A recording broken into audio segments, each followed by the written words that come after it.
Hey everyone, welcome back to another episode of Next Door Villain. We're doing something kind of different and special today. We are going to be replaying our Krampus episode since it's post Thanksgiving and officially Christmas time now. But before we do that, we have a very special guest with us. Their name is Nicole, and they're a big fan of Krampus. And you'll find out why and how here in a moment. So, Nicole, do you want to introduce yourself, your pronouns, and just kind of tell us a little bit about yourself? Sure. Hi, Joe. Thanks for having me. My name is Nicole. My pronouns are she, her, and I am a Krampus enthusiast, an aficionado, perhaps some would say, but I love Krampus and all things Krampus, and I have for a really long time. I can't really trace it back to any beginning point, but I can certainly trace the pandemic to the point at which my interest in Krampus took a significant change, the trajectory change. We all had so much time on our hands in some ways during the pandemic. And by December or November, when the light, we were losing light again, we were in that time of year and things were literally getting darker in 2020, late 2020.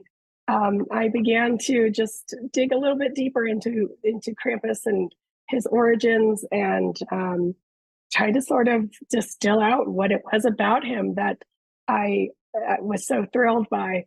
So I began to study and learn more about him and became notorious among my friends as the go-to person for all things Krampus. And I'm also a runner and a walker. And I had this idea for a long time that I would love to be a part of a Krampus run. As you know, on Krampusnacht, they have the Krampus runs where they run through the towns bedecked in their Krampus furs and horns and hooves.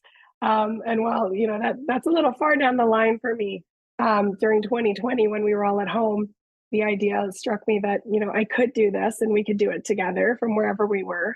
And we could all bring Krampus in our own ways as runners and walkers. And I'll also get moving again. And so that's kind of how I came into the world of Krampus, with this idea of a virtual Krampus run. So I want to talk more specifically about the Krampus running in a little bit, but before we dive into that aspect of it, Krampus, not a good dude, generally speaking, at least in popular culture. You know, there's some speculation that he might beat children and drag them to quote unquote hell. By some accounts, he might even eat children. All pretty naughty stuff. What is it about all this that has sparked your interest? So I'll just go ahead and fly my nerd flag full colors now. Oh, I'm please also a do. Slytherin, right? So I'm a Slytherin, and so we're often very misunderstood. And I think Krampus falls under that same guise in terms of, like, you know, we serve a function and we have a very specific way of doing things and strong beliefs about things. And sometimes those things can be misinterpreted. And I think that in terms of Krampus, when we talk about Krampus coming, he works right alongside St. Nicholas, right? So when I was studying Krampus, I grew up, full disclosure, I grew up in Pennsylvania. My family was mostly Pennsylvania Dutch or Pennsylvania German. So I think that's why Krampus has always been just somebody I knew about. Now, that being said, we didn't have big Krampus celebrations or anything. It was just always this sort of fairy tale, the darker side of fairy tales, more because of the it comes Grimm from brothers. like the German, Austrian, that kind of that region is where the stories Absolutely. kind of originated. Is that right? Yes, it's Alpine. And my family, you know, when I did the DNA testing, I mean, my DNA is all along the Alps in terms of Switzerland, Austria, Germany, the Italian Alps. Like, so, I mean, and just growing up and knowing what I remember of my own family, often these stories were told to frighten children as a way to protect them. And if you think about December and all of the festivals among cultures around the world that center around the light and the return of the light and this idea of things to be fearful of in the darkness and why we celebrate the light, I think Krampus falls in line with that, in that these were cultures who wanted to protect their children, and children don't speak in nuances. They understand things like hunger and cold and fear. And so often I think our cultures in this region resorted to these dark tales as a way to frighten our children to save them. And I would hope by modern times we could have adopted better ways to do that. But I appreciate Krampus and the peoples of that region for these kinds of stories in terms of like, if I have to scare you to keep you safe, then that's what I'm going to do. And so that's the way that I look at it. You know, and I'm not any kind of scientist and I haven't studied this, but I just knowing from the way that my family would tell stories to scare each other, and we also get a good laugh out of watching the kids get scared or whatever. But you really you take that to heart. You know, you hear a scary story, you watch a scary movie, you're more careful when you're walking down the hall at night, even though you're in the safety of your own home. And I think for children of certain eras, hearing these stories and, you know, don't go out into the woods and don't go out at night, don't go out alone, be good. Even when I'm not watching you, you have to be good. And I think that there are a lot of layers to that. So I think Krampus served a function in terms of being that extra eye, not just about rewarding the good. Sometimes we need to be reminded that it's about the punishment of being wicked, of not listening to your parents or minding the lessons that your elders have learned on your behalf. Yeah, and I wonder, and I'm certainly not a social scientist or child psychologist or anything, but I wonder if to some degree we don't give children enough credit for being able to sort of understand the world around them and stories that are being told. And I think a lot about, in my personal life, texture and contrast as like some of the most important things in life. And if you're only presenting children with fun, jolly, happy things, they're not getting any sort of contrast. That's really all they know, and they don't learn to adapt to a difficult world. And so maybe Krampus offers that to them. And you know, I'd even go a step further and to say that, you know, maybe that sort of frightening isn't necessarily a bad thing. Maybe it's sort of a bad thing in American culture because of our relationship to being scared. But you know, we have all these really old stories. A lot of the old children's fairy tales and stuff used to be like really gruesome. And maybe it was not terrifying in the way that we think of it today, and it was useful. And maybe children kind of ascertain the idea of a story and a fictional character, even, you know, I don't know. I'm kind of rambling now. This is just all these Joe, thoughts are coming into my head. I don't think you're wrong, because I think children of this era, when you were thinking about when Krampus was really, really popular, death was in the home. Children saw death regularly.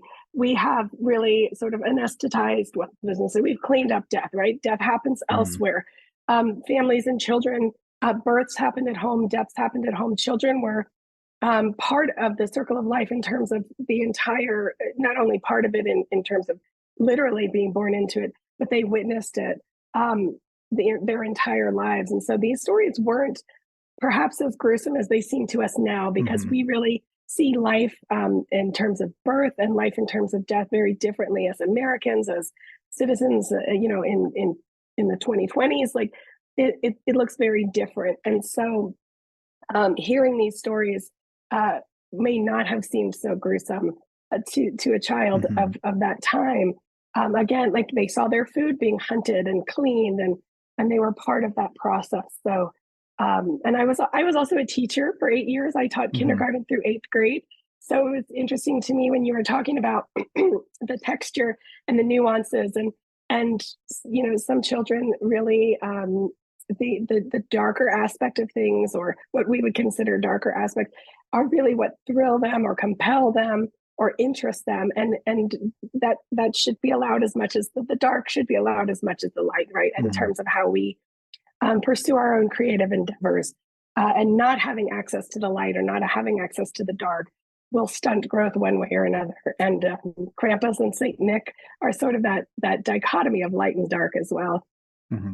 Yeah, we've briefly touched on that idea in the podcast before. I'm trying to remember which episode it was, but I think we've talked a little bit about like Roald Dahl and some of his stories, and how they often contain a lot of really gruesome aspects. And that's part of what's really attractive to children is those things. And maybe kids aren't getting enough of that these days anymore, because we're worried that it's going to imprint something negative upon them. But maybe it has and does imprint positive lessons into them, and the way that they view and approach the world. I think it allows for some level of security, and I'll tell you what I mean by that. Because when I think about Krampus, and I think about, is Krampus coming to punish you, and Santa Claus coming to reward you? Sometimes it's not so much about that entity being there to punish or reward me, but knowing that that entity is there to punish or reward those who deserve it that I cannot. In terms of, I've been wronged, almost like karma, right? This alpine version of karma. I can't do anything. I'm also a kid, or you think you got away with it, but I know that you were seen by someone who will exact justice on you, and that's how I get to lay my head down at night, or that's how I get to feel like you'll get what's coming to you. In some sense, especially as kids, when we have very strong pulls in our tummy about what is fair and what is right, and to know that this guy is out there and like, okay, you might have, stolen my cupcake for my lunch, or you might have taken the swing that I said I wanted. But you know what? In the big book of things, Krampus is coming. And, so it's this idea of, I can't punish you, but you will be punished. And, I think it's kind of fun to think about, knowing that somebody's going to get theirs. Because if you're the one who tries to punish, then you also get in trouble. Again, as the teacher on the playground trying to separate fights, and like, you have, no, it's not up to you to fix this. Come to us, or let's work it out. But in the back of your mind as a little kid, and I think a lot of us can still touch base with that kid who's like, oh yeah, you're just going to get it. You are going to get it. And I can't wait till you do. And Krampus is there to serve that function, just to make sure that the bad guys get theirs. Yeah. And it kind of reminds me of sort of this Christian idea. And I'm not religious at all, and I'm not, trying to like support any sort of religious belief at all. But the sort of the idea that you are not the judge. In Christianity, it's that whatever, God is the judge, and Jesus died for your sins, and so you don't judge others or whatever. I don't really even understand it, but right. But yeah, I do like the sort of concept that it's not our role to enact judgment and punishment on others. In a better world, like, we can enact empathy and understanding onto others so that we can improve everyone's lives. And knowing that there's some being that's sort of ethereal and maybe probably fictional as a concept is a way to sort of enact that lesson, that that's not your role, that there is some sort of greater justice in the world, whether real or not, or in your mind or whatever. Yeah. Yeah, and in some forms, Krampus was known to have one human foot and one hooved claw, and that's how you could tell that you were dealing with Krampus. And when you look back at, excuse me, some of those old postcards, I often look to see what his feet look like, and I love this idea that Krampus is literally straddling both worlds. That he walks the walk of a man or human, but he also has this hoof, this cloven hoof for, climbing brimstone and who knows what.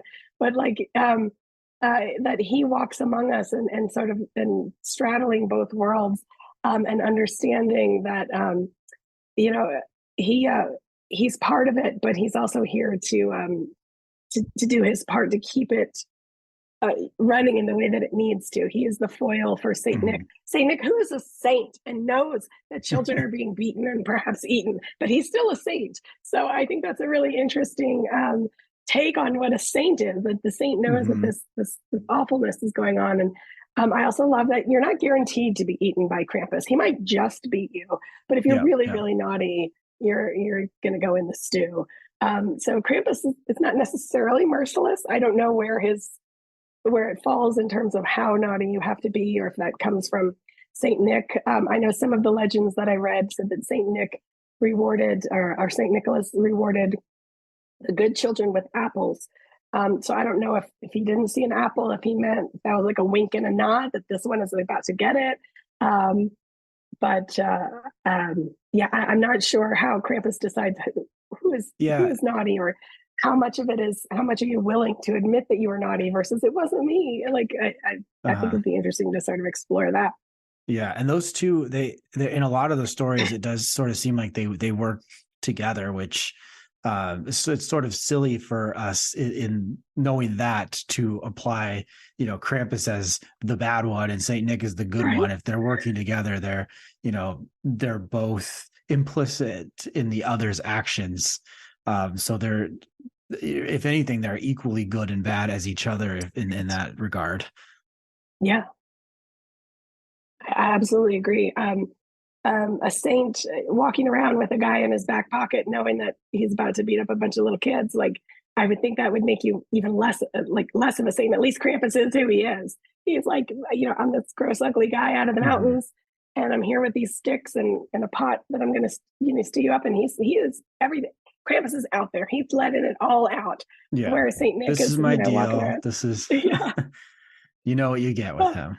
Exactly. He's laying it all out there. Yeah. So, Nicole, I'd like to hear a little bit about you. So you have organized what is not a Krampus run per se, but it sort of is a Krampus run in its own way. Can you tell us a little bit about that? Sure. It is a Krampus themed run. So maybe someday you'll hear about Roanoke, Virginia being the heart of this Krampus run, where we can run up and down the streets of our little hamlet in Krampus garb. But for now, the Krampus, it's called the Naughty Run. It's the Krampus 6.66K. So we just leaned into this whole idea of what is evil. But it's a virtual run that you can do from anywhere in the world. And you can earn your 6.66K however you like, running or walking all at once. But it's called the December event to beat. And so it's a little play on, of course, the beating of the kids. But yeah. Just like the beating of the kids. Just a little funny. A little thing. Beating the kids joke. Not beating just the wicked, okay, not the kids. Yeah. Wicked doesn't grow up. Unfortunately, it tends to only get worse and run for office and buy large tech companies. So it doesn't really go away. It just morphs and does even more damage. So there is no shortage of wicked needing to be recognized and called out.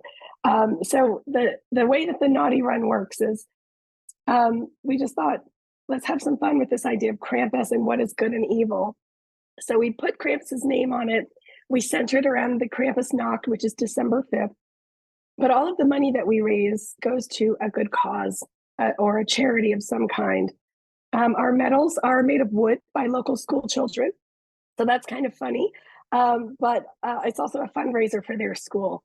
And then the first year that we had the event, which was December of 2020, there was a local family that had, the mom had an accident and she lost a leg, and dad couldn't work, and they had two small kids and they were trying to buy Christmas presents and food and all that. So we donated the money from the medals to that family. The second year, which was last year, we donated to Ursula's Cafe, which was being built. Ursula's Cafe is here in Roanoke, and it is a pay what you can, if you can, food kitchen in downtown Roanoke.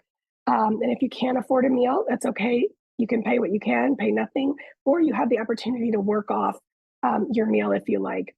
And last year they were in the process of being built, so we donated our funds to that.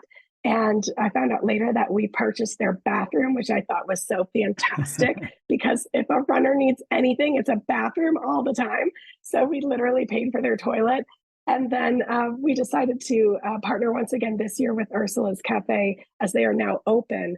And so this idea of feeding hungry folks, especially with Krampus, who's taking kids away to make stew, we are funding the soup kitchen. So it really is an idea of, you can say something is evil, you can put the colors on it and the horns and the fur and all of this, all of the things that look evil, but it really is evil. And so we were it's sort of a fun way to call attention to good causes and to really question what is light and what is dark and what is good and what is bad. And Krampus is the perfect way, in my eyes, to do that. Yeah, yeah. So we'll post links to all that stuff, to Ursula's Cafe and to your naughty run in the show notes on this, so our listeners can check that out. If I'm correct from our conversation before we started recording, it sounds like it might be too late to purchase a medal for the naughty run this year. Is that correct? For this year, yes. I mean, if there's a big call, we could probably see about having another batch made. But I literally put them out of at Thanksgiving. I sit down and package everybody's medals up. So it really is just a labor of love. This year so far, we've raised money to cover at least 103 meals at Ursula's Cafe. So it's possible for your listeners, if you'd like to continue. Ursula's Cafe is open all year round. People are hungry even when it's not Krampusnacht or Christmas or whenever. So this cafe is always needing help. You can use our link to contribute meals. The cost of a meal is between $7 and $8 to help Ursula's cover that cost. And so you can continue to do that. You can follow us and keep an eye out for information for next year, and we can see how big we can make this in the meantime. Yeah, that's great. So yeah, I would encourage all our listeners to check those out. I looked up Ursula's Cafe online. I think it seems like a really cool concept that more places should adopt. And maybe if you give them your money, then it will prove to be successful, and other places will do the same, and will just help more and more people. Nicole, thank you so much for taking the time to chat with me today. I also want to note for our listeners how much of a trooper you've been with your, did you say laryngitis? Yeah, I have. Yeah, of all days, my voice goes out today. I feel fine, but my voice just went. I think it must be that the real evil in the world doesn't want me talking about good. Yes. No, I don't know. But Joe, thank you so much for inviting me on the show and for doing the show, and for all of the things that you do week in and week out, and all of the ways that you help us to think and reanalyze what it really means to be a villain, or good and bad. And I really enjoy taking you on walks with me and getting my brain turning. So thank you for everything. Yeah, no problem. And with that, we'll return to our regular full episode on Krampus, where Tiana and I talk about Krampus, even though we are nowhere near as much of an expert as Nicole.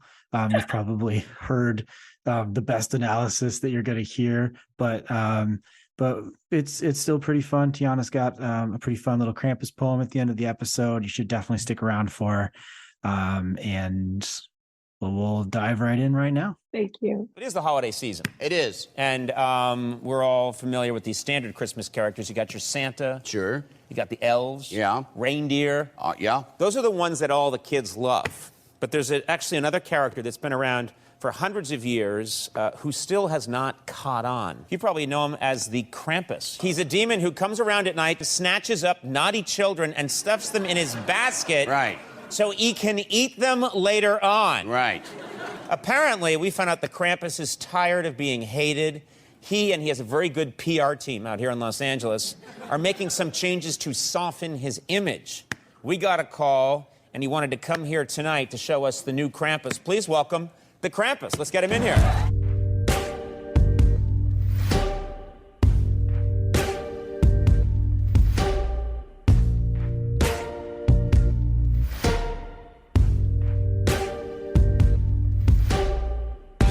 Hi, I'm Joe. And I'm Tiana.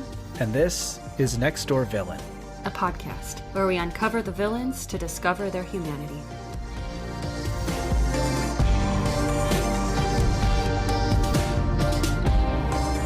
Hey everyone, welcome to Next Door Villain Podcast with Joe and Tiana. We are here today with our day after Christmas special. We were just one day off. Yes, so for all of you who need something exciting to do the day after Christmas, you can listen to Next Door Villain Podcast. Yeah, there's always a weird limbo period between Christmas and New Year's. You're just sitting on the couch in your parents' house. Your mom takes down the tree. Everyone goes back to work, and you just sit there Yeah. and wait. So wait with us. Spend this weird limbo time with us. Yeah. Share us with your family. Sit around the fire, listen to Next Door Villain, and then let us know how it goes. We hope you're listening to this episode. This is about Krampus. Yeah, all that Christmas-themed babble we did at the beginning was supposed to be leading up to the fact that we're doing a Christmas-themed villain. and a very Germanic and Alpine one, who is so interesting and so terrifying. Like, just the way he looks is like absolute crap, but amazing, horrific face. Yes. So to back up just a little bit, Krampus is sort of like, in short, Santa Claus figure, but like the evil version. Okay, a gross oversimplification. Maybe the evil counterpart to Saint Nicholas. Yes. Because we know that in Germanic and Alpine cultures, they're really more focused on Saint Nicholas as the saint rather than, Side note, is Saint Nicholas and Santa Claus, are they different? Please excuse my ignorance as Santa Claus is kind of like derived from Saint Nicholas, so Saint Nicholas morphed into Santa Claus. Mhm. Yeah, over years and years of storytelling and Yes. And Saint Nicholas is more like the saint. Like the real saint, like Saint Nicholas, and he looks like a saint. Like when he's depicted in pictures, he looks like a saint. He has the saint hat on. I'm sorry, I'm not Catholic, but Did you say you're sorry you're not Catholic? yes, I'm sorry, I don't know what the hat is called, but it's a really big, tall hat with, I think, some design on it, probably the cross. And he's dressed in red, and he gives treats to children, kind of like Santa Claus, who gives presents. I would say Santa Claus is like, oh, you've been good this year. How about you're going to get a PS5 and you're going to get brand new shoes and you're going to get Nike and we're going to throw a bunch of capitalism in it and I'm going to guzzle Coca-Cola. Yeah. Saint Nicholas, though, is he's like the socialist Santa Claus. Right. Saint Nicholas is like, oh, you've been so good. Here are some hymns that we're going to sing. Here are some treats. And I'm going to give you some encouragement. Good job, young lad. And he reads from the Bible. And he goes. That, to me, is kind of the difference between St. Nicholas and Santa Claus. To me, anyway. That's how I picture him in my mind. Saint Nick is like a religious hippie and Santa Claus is a capitalist. Yeah. So, this episode is going great so far. But we need to start, like we always do, with our 30-second intro challenge, where we each try to explain the character's full history and detail in just 30 seconds with no prior preparation. And if you want to boost one of our self-esteems, you can go onto Spotify after listening to this episode and vote for who you think did a better job or is a better person in general. You get to be Saint Nick and determine if we are good or bad.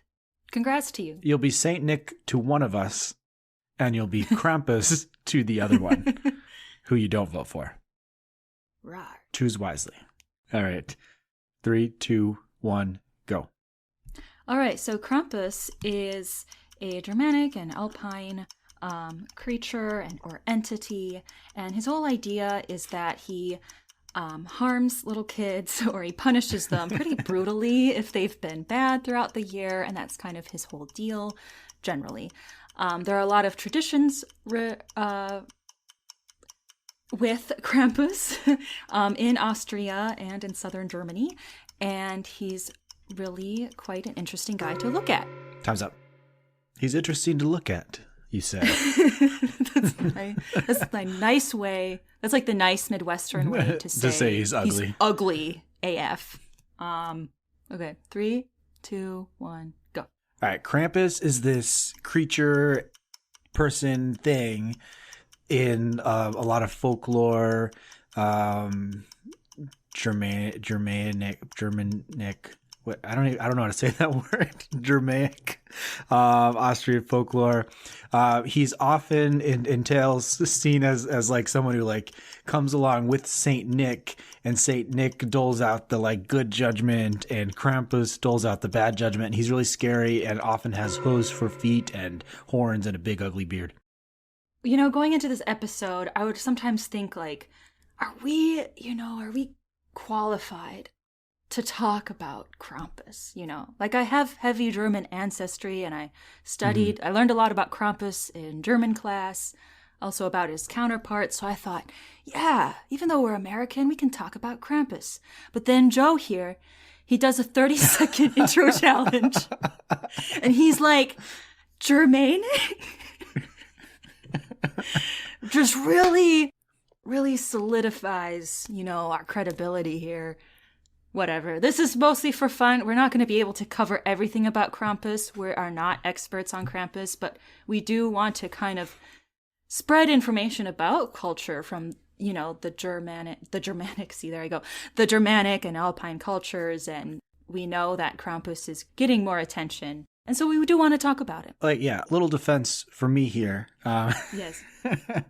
I also have a lot of German heritage. Ooh, fancy. Yeah. Heinrich is a big last name in one side of my family. Nice. So Hennings is the name of a boy in Germany. There's a boy in Germany whose name is Hennings? I learned that Henning, I guess, or Hennings is like a guy's name. But then when I would look it up on the internet, it would say things like, Henning is a little boy's name in Germany. And then I'd be like, I don't know if that changes as they get older or what happens there. But last name, German, I guess. Yeah. So, yeah, we've established ourselves as credible arbiters of the Krampus truth. And yeah. So we did our research. We're both intrigued by this character, and we're doing our best. We're certainly not trying to take anything away from people who actually grew up with Krampus in their lives, because there are places where Krampus is a big part of a lot of people's lives and a big part of the tradition and the holiday tradition, whereas here in America, he's not really well known except for in like dumb pop culture horror films. Yeah, don't watch those. But if you really want to learn a lot more about Krampus, like to the point where you're like, wow, this is a lot of information. I will be talking about some of the information found in this book that I read. But if you want to learn more, you should totally check out the book, The Krampus and the Old Dark Christmas by Al Ridenour. It's just like a big old book. It's like Krampus encyclopedia. And I really want to start off by stating a few quotes from this book because it really gives us a good glimpse into understanding Krampus. Mm-hmm. The first one is, Christmas requires the darkness, aka Krampus, right? Mm-hmm. This next one is, this mancing old world companion to St. Nicholas, aka the Krampus, shocks us with his brutal threats of punishment for naughty children. But somehow, also, he seems inevitable. Here's another one about pop culture. He meaning the Krampus, seems to express the requisite countercultural contempt for the Coca-Cola guzzling, bloated patriarch of all that is consumerist and parental. So it's kind of talking about how Krampus is kind of the anti-Santa Claus. Interesting. And he comes from deep-rooted tradition, and he's rough around the edges. He's not that BS Santa commercialization entity that Santa Claus is. So all of those other quotes were from that book, The Krampus and the Old Christmas by Al Ridenour. Mm. This next quote is by my mom. My mom said, quite the guy, end quote. Ooh, you gotta feel like there's maybe a little bit of a backstory there. I don't know. I didn't push it far. She just said, quite the guy. That was her Midwestern way of saying, he seems scary.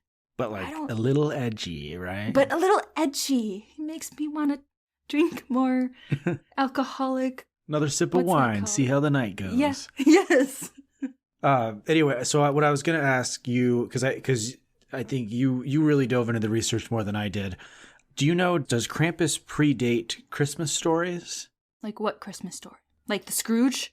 Like stories of Christmas. Like Jesus story? Like the Which Christmas, story? like, did Krampus begin with, like, at the same time as the Christmas tradition began, or is he from further back even, or do we even know that? I've learned that his tradition, he goes back centuries, is what the books say. Yeah. But he got popular in the 18th and 19th centuries. So he's really, like, more established and popularized among Christmas traditions. Mm-hmm. But he was probably around as a character or a thing in some regard even further back. Yes. Yeah. Yeah. That's kind of one of the things that I find interesting about him, is that there really doesn't seem to be a lot of in-depth information about where he originally came from. It's like his beginnings are a little bit vague. Yeah. Yet he is still like such a cultural icon, I guess, in a sense. Yeah. Do you want me to just give an overview on Krampus Sure. and different facts about him? Okay. I think this will be helpful because not all of us know who Krampus is. So, And that's another thing that was interesting. I feel like I've known of Krampus for most of my life. right. Yeah. So I was surprised when I started reading online and seeing all these things about how unknown Krampus was to Americans. It was a little bit surprising to me. I mean, I obviously didn't know a lot about him, but I'd be interesting to know from our listeners. If you're listening, did you know about Krampus beforehand? Do you know much about Krampus? Is this all new to you? Is this a surprise? We don't know. Yeah, let us know. We also might have listeners from this region too, Yeah. from Austria. Yeah, if Krampus was a part of your life, we'd love to hear about it as well. Yeah. So, first things first, he is actually more Austrian than he is German, but he is also German, found in southern Germany. Knecht Ruprecht and Belschnickel are similar and are his bad companion counterparts. So they're very similar to Krampus. They come from different areas of the Germanic regions. Yeah, and I would say maybe most Americans know Belschnickel from The Office when Dwight has a Belschnickel themed Christmas party and decides whether or not people are good or impish. Of course, Dwight would have that. Yeah. Dwight, strong German heritage in his family, so it sort of makes sense that he did pull that tradition, but Right? unrelated, I mean, loosely related to Krampus. Yeah. What he looks like, he has like a long tongue, he has horns, he kind of looks like a ram on hind legs. He's very scary, sometimes has fangs, he's furry, he carries a birch stick switches, and he growls sometimes. If you haven't seen a picture of Krampus, do it. He's quite riveting. And there's a lot of great Krampus art out there too. Yes. Look that up. So his story goes back to the idea that he does terrible things to children if they've been naughty throughout the year. His tradition goes back centuries, but he became popular in the 18th and 19th centuries, as we said. He punishes or carts kids off in a basket to later be torn limb from limb, tossed into a pit or lake, or eaten. He might drag kids to hell. In some places, it's considered that he swat them with a birch rod or swat them with a switch if they're bad. He was basically used by parents to ensure that kids behave well throughout the year. So if like a kid isn't going to bed on time, you can be like, oh, you better do it, otherwise at the end of the year, Krampus is gonna get ya. 10 out of 10 parenting there. And, I mean, hey, I'm not judging. That actually seems kind of effective. I don't know. I'm for sure going to use that. Most fathers dress up as Santa Claus, but I'm going to be Krampus for sure. Oh, no. So, but there are a lot of traditions that are done in Austria that are related to Krampus. Men dress up as Krampuses on Krampusnacht, which is usually on December 5th, and they run and walk through parade-like events. So there's like a bunch of Krampuses kind of going through a parade, and there's onlookers getting scared of them, and they playfully growl at people, and they drink, and they do some shrieking. In fact, and sometimes they even fight each other. Two Krampuses might fight each other for entertainment, and the people will be like, yeah, and then they'll be growling, and they'll kind of come at each other with their horns on their head and do like rough play. When you say Krampuses, Mm-hmm. is Krampus one entity, or is it a Krampus, kind of like a species of entities? I think it's like one Krampus and everyone is dressed up as him. Uh-huh. I think. Maybe Krampus can appear in different shapes at the same time. Maybe. I don't know. If he's got to visit all of the children, I think I just figured out Santa Claus too. He's a spirit, or a spirit-like thing that can appear in multiple places all at once, so that he can visit everyone in one night. That's a really cool theory. Yeah, and that's why there can be Krampuses. They're all really the same thing, but they're in all these different places at once, appearing in, similar form. Yeah, I don't really know what the Krampuses think of that, like the men who dress up as Krampuses. I don't know. I would love to know their opinion on, what they think the entity of the Krampus is. And, you should, watch a YouTube video of Krampusnacht sometime. It's really cool. I would love to go to one someday. I would love to dress up as Krampus, and that would just be so cool. They get really into the decoration of Krampus and having their own take on the monster look. You can tell that they spend a lot of time on their outfit. And another tradition that happens in some regions is that St. Nicholas, Krampus, and an angel will visit homes in different parts of the town to review kids' behavior throughout the year. Like, they'll actually do that. Like, one guy will dress up as a Krampus, one guy will dress up as St. Nicholas, and then there will be an angel, and they'll go visit homes, and they'll sing songs, do some poems, and St. Nicholas offers encouragement to the child, and then Krampus is kind of sitting there, and the kid is a little nervous because Krampus is sitting there in the hallway and is a little anxious about Krampus, but Krampus doesn't actually do anything bad. He's just kind of there as like a warning. And then he might playfully come out and swat the home dwellers with some switches, like the parents like, hee, that's so funny, just as their take on the tradition. And that's a real life thing that happens, but it's based upon the story of the fact that Saint Nick and Krampus would go out together to visit these homes, and children who were bad, Krampus would deal with, and children who were good, Saint Nick would deal with. And I thought that was rather interesting, and really how I dove into empathizing with Krampus, because I feel like he is kind of forced to do, maybe not forced, he probably enjoys it, the dirty work that Saint Nick doesn't have to do. And it's annoying, I think, to have to be in that position and to not be in a place or an existence where those two things can live together in one person. And now that I'm thinking about it, this is a completely new thought that I'm having in this particular moment. Santa Claus is sort of like a super watered down version of Saint Nick and Krampus. He brings the gifts for the good children, but he also keeps track of who's naughty and then gives them coal, which is obviously like way less of a punishment than hitting them with a switch or dragging them down to hell. But in that sense, Santa Claus is almost more nuanced in that he's allowed to be both the bringer of bad and good. Yeah. And, I think Krampus and St. Nicholas become more nuanced together, side by side. I guess it's interesting to think about. It does seem like they are a team.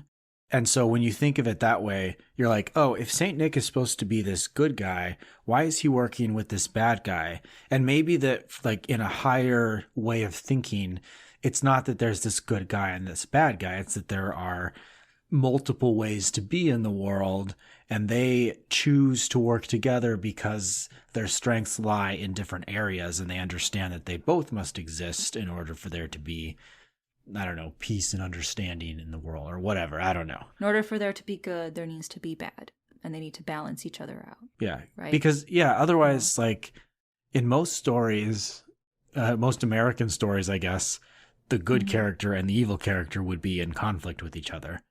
Yeah. But in this story, they seem to work together. Yeah. Not to make it more complicated, some would say that Krampus is St. Nicholas's companion.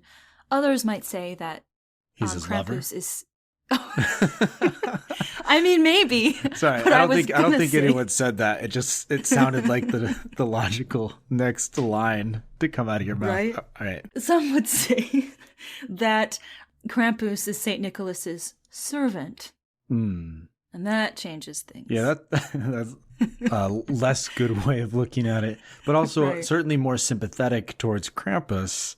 He's like this ugly looking dude, half goat person that has to serve this saint Yeah. and do all the things that the saint doesn't want to have to do himself, even though the saint clearly endorses these naughty things but can't do it on his own. Like, he has to outsource his bad deeds. Yeah, he's just like, hey, Krampus, why don't you awkwardly stand there with all your fur and drool, and on my call, you drag him. You drag him down. Yeah, that way everyone will love me, Right. even though I'm the one who's directing all of this. Yeah. There are a lot of cards that became popular like in the 19th century called Krampuskarten. And on the cards, it'll be like art with Krampus, sometimes just Krampus, or sometimes Krampus and St. Nicholas. And it would say Gruß vom Krampus, which means greetings from Krampus, which is so funny to me that people are spreading holiday cheer with Krampus, like on a card. They know that in order to enjoy the holidays, there has to be some mischief from Krampus and some fun evil to embrace. Yeah, it's a nice little nod to the nuance in life. Whereas I think, again, not a fully fleshed idea about to come out of my mouth, that in a lot of Christian culture, at least, there's all this emphasis on being good and not being a sinner. And it almost feels like in the Krampus story and the existence of Krampus almost seems to recognize evil and mischief as something necessary in life. And I mean, obviously the story is that you get punished for it, but it is kind of refreshing to see it recognized and celebrated in a sense. For sure. There's another quote from the book that I like. He said, "Even a small taste of fear can be a treat." It's a little nibble. That's true, and it really hits home for me because I am big old scaredy cat. I'm pretty scared of the dark. This year I bought a house, and I used to live in a tiny little apartment, and I'm okay with it now, but I was pretty scared every night when I was home alone. Anyway, so the point is, I'm a scaredy cat, but I do really like scary movies, and I like going to a haunted house because there's something just like a little bit thrilling about that fear. Yeah.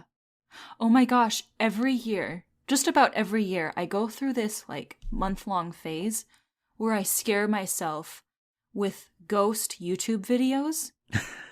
And I always regret it that night. Like later that night, I'm like going to the bathroom and I'm like running to the toilet and I'm like washing my hands, and then I run back to my bed and I jump in. But it's because I like do this month-long thing of like looking at a YouTube video of these cabinets opening up. And then I get freaked out. But there's a little something in you that wants to see it. Yeah, exactly. I even lived next to a cemetery for 2 years. Nothing happened that was ghost related. I was very disappointed, but also not really, because I also would have been really scared. But anywho, yes, we all want that, and why not have it in the holiday season? Yeah, that is one thing that annoys me about Christmas is how happy and merry it is. And it's supposed to be this happy, merry time, but like all of the Christmas movies, all of the holiday films are about these terrible like family situations where there's all this pressure on everything being great and good, and then it all boils over and explodes and comes out in these negative ways. There's all these stereotypes about how holiday parties with the family and whatnot always turn out bad because they're supposed to be so good. And again, the story of Krampus is kind of a nod to the fact that stuff is out there. And if we recognize it and accept it, it relieves the pressure and the tension of like having to make everything a perfect holiday. Yeah. Or a perfect life in general, I think, to expand the metaphor.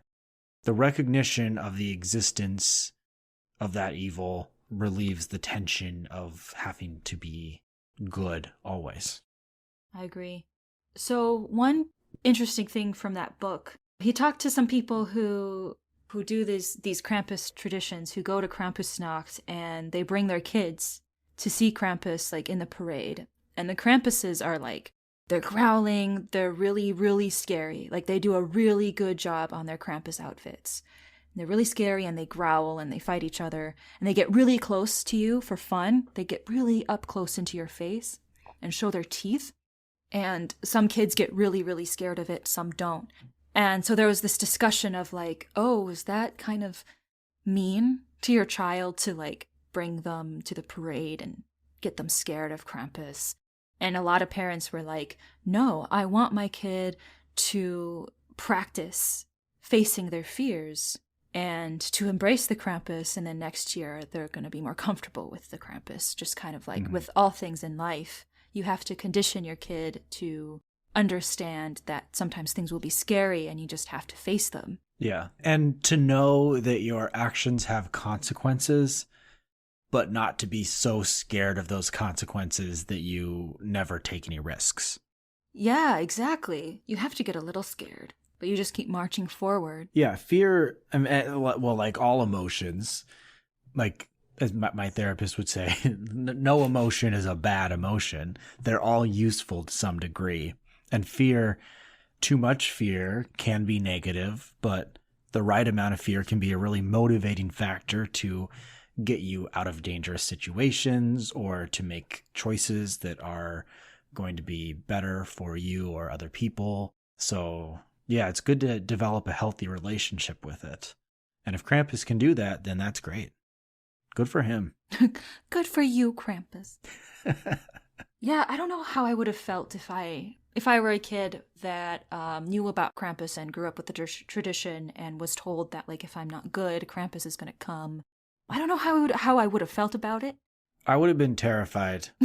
There's a picture of me when I was younger, and I think I have a memory of it, but I'm not sure if it's a memory or if it's just what I was told, and then I like learned to think of, and I created that memory. But I was really scared of, I don't know what the word I'm looking for is, mascots or like character, like big costume characters. And there's like, I think a picture of me, and it was like a cat that was on television or something that like taught you stuff, and he like wore like overalls. I don't remember his name or anything, but it was one of those character costumes of the cat, and I was like running, like I was like crying and oh no, like trying to get away from it. So I think Krampus for me would have really terrified me. Yeah, I think as a kid I would have rather been threatened with Krampus than spanking. So 10 out of 10 would rather do Krampus than getting hit. Right. Granted, that's kind of Krampus's thing, is that he hits you with birch branches. Right. But it's just a threaten at that point, right? Like, it's not Christmas yet, right? But you do something bad, like in July, and they're like, if you don't stop watching Powerpuff Girls for hours, you're gonna get Krampus. Was that the biggest thing you did wrong? You watched too much Powerpuff Girls? Watched too much TV, I guess. Like when I was like maybe in elementary school, maybe they tried really hard to like monitor my TV. And if I like threw a fit because I really wanted to watch Powerpuff Girls, then yeah, I actually got hit. So, and I went to this daycare that would spank kids all the time. So Krampus is better than my daycare lady. Oof. Sorry, Carol. I got threatened with the wooden spoon a lot, but I don't think it ever got used. I don't have a memory of it. Maybe it did. I don't know. But I remember getting threatened with it. Ouch.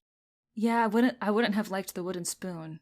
A wooden spoon is better than, and not to rank these things, you shouldn't do this to your kids. Right. You shouldn't be hitting your kid at all. But at least a wooden spoon has no whip to it, like a stick can like kind of whip, and that's worse. Yeah.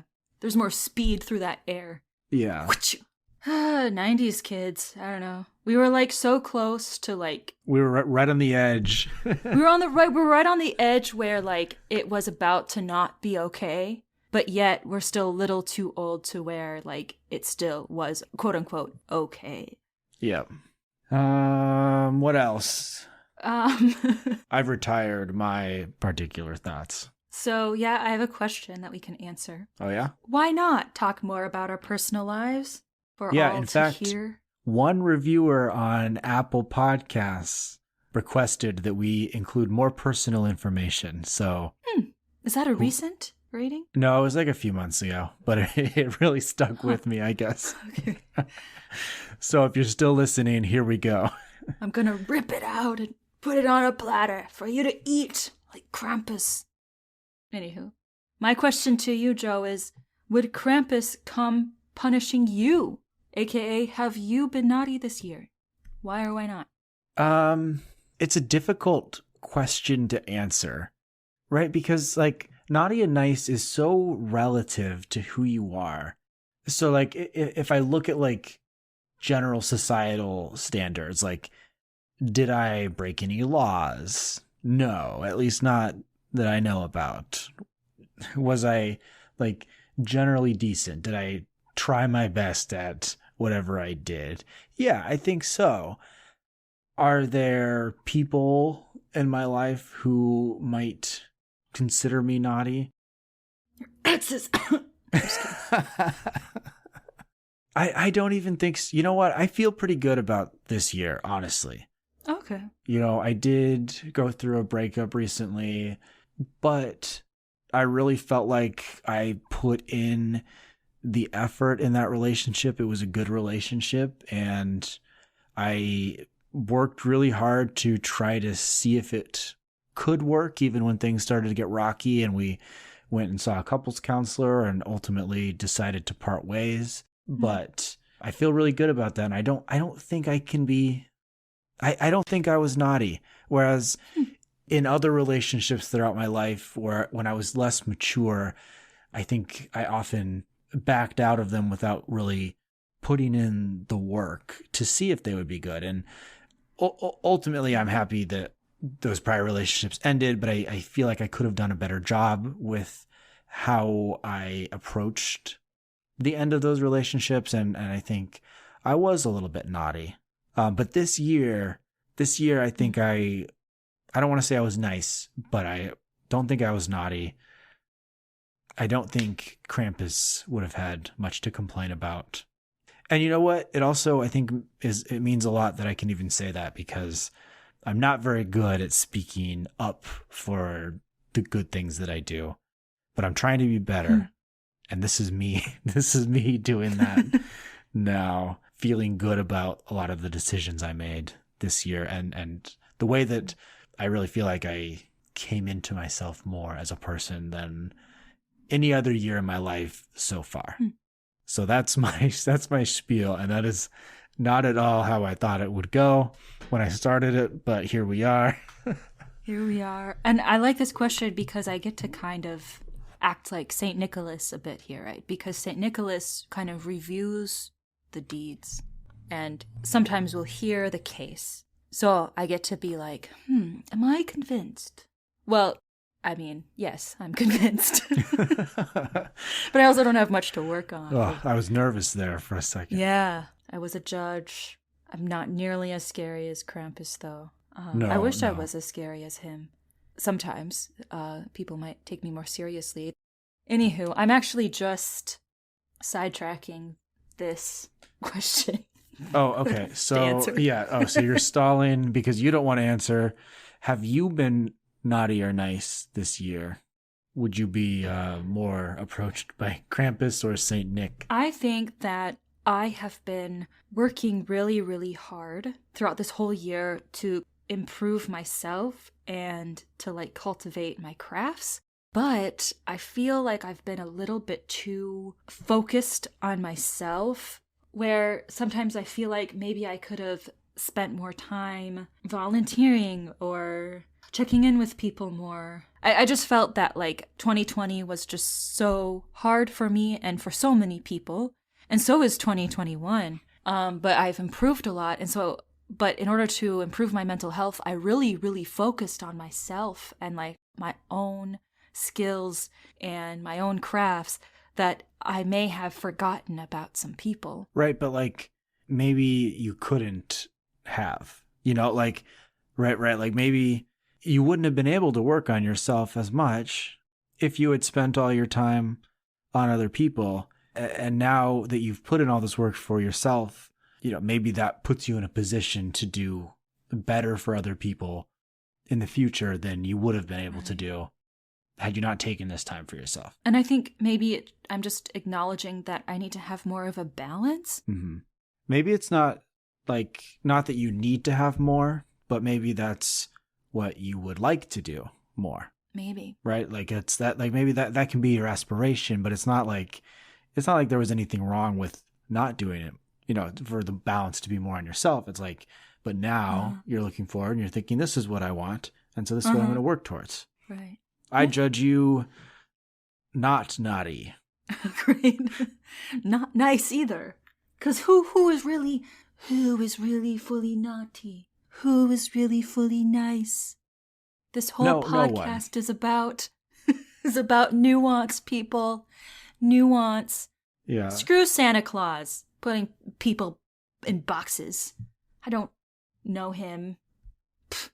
Oh, one other fact I forgot to say is that Krampus comes from claw, the word claw in German, or from the Bavarian Krampen, referring to something lifeless, dried out, or shriveled. Forgot to mention that earlier. I actually think that Krampus is very lifelike, but in a dead kind of way. I don't know if that makes sense. He's like dead but alive, but in a very cool way. Yeah, lively, but deadish. Right. Me. All right, so before we end this episode, I've got a poem here that Tiana sent to me and asked that I read, I think to give a more Krampus-y sounding voice to it, so I'm going to do my best. The poem is called Oh My Krampus, though Tiana didn't tell me if it's Oh My Krampus, or if it's like, Oh My Krampus. So, yeah, I guess you can interpret it however you like. And I'm just going to dive right in and do my best Krampus impersonation. So here we go.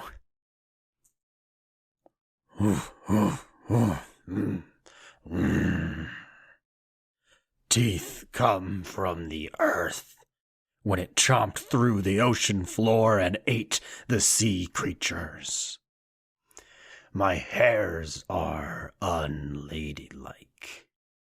I don't shave. They come from your irritable father's beard. My breath, it comes from their last whimpering breaths. So many last breaths.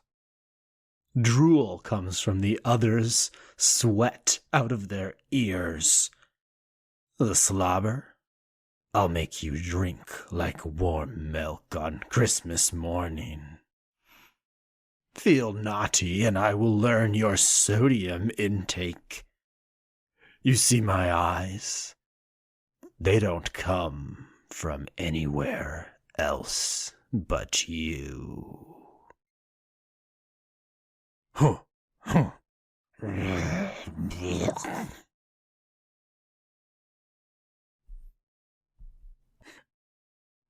That's all I have. All right. Thanks for listening, everyone. We hope you had a good Christmas and/or holiday season, depending on what you celebrate, whether it be Santa, St. Nicholas, Krampus, or any of the other holidays that happen around this time of year or any time of year. I'm clearly very ignorant about them, but I'm trying to cut all this out of the episode when I edit it. Not unless I keep it in and you forget. Yeah. And again, if you're interested in learning more about Krampus, because it is honestly impossible to say everything about him in one podcast episode, check out The Krampus and the Old Dark Christmas by Ridenour. Highly recommend it. It's a very good book. And the author also has his own podcast called Bone and Sickle. Happy holidays. Have a good New Year's. We'll be back in January. Feel free to follow us on Twitter, Instagram at Next Door Villain. You can join our Facebook group called Next Door Villain. And you can find us on TikTok at Next Door Villain Podcast. And rate us 5 stars. Hey, whatever you want to rate us, but we hope it's 5. Anything less, and we will stay awake at night, wondering how we can please you more. Right. Yeah. Happy New Year's. Thanks for listening.